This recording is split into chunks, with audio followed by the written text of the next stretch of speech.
I get influenced by Chicago MCs. I got a bunch of homies, you know, Neek, Sincere, Fable, Slade, Taiwan Davis, my homie Cody DeCamry. Very, very dope MCs that are gonna be on that scale someday.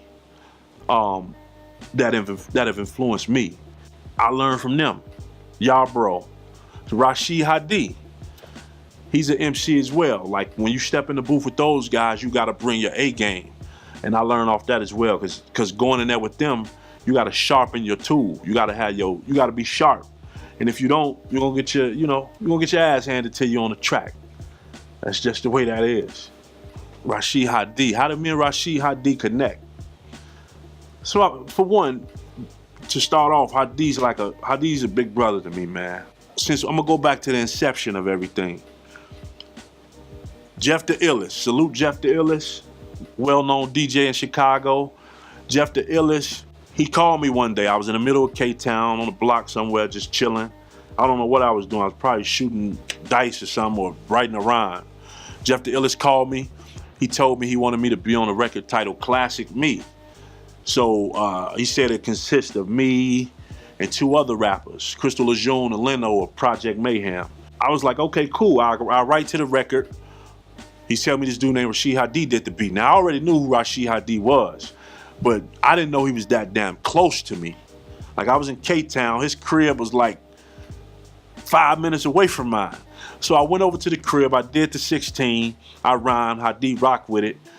And I went back to the neighborhood. I'm like, man, I just did a record with Rashid Hadee. He rocked with it. You know what I'm saying? And I didn't hear it. When it came out on Timbuktu show, let's fast forward to Sub T. One night at Sub T, I saw him again. I saw Rashid Hadee again. We exchanged numbers. We exchanged numbers via Twitter. So I went over there for a session one day. And next thing you know, at the end of that session, he was like, okay, let's meet up next Sunday. So next Sunday led to next Sunday.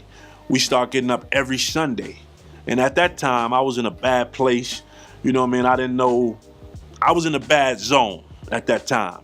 And Hadee took me into his home and let me record his studio and get my feelings out over his production, which is crazy. That's how we met. We met through Jeff the Illest. And one thing about me and Hadee relationship, it goes to show you that the art of networking is real. Because if you look at us now, you would think we've known each other for all our lives. You know, we met through a stand-up guy. So if he bring me around, of course I'm a stand-up guy. It's been butter ever since, man. It's my big brother.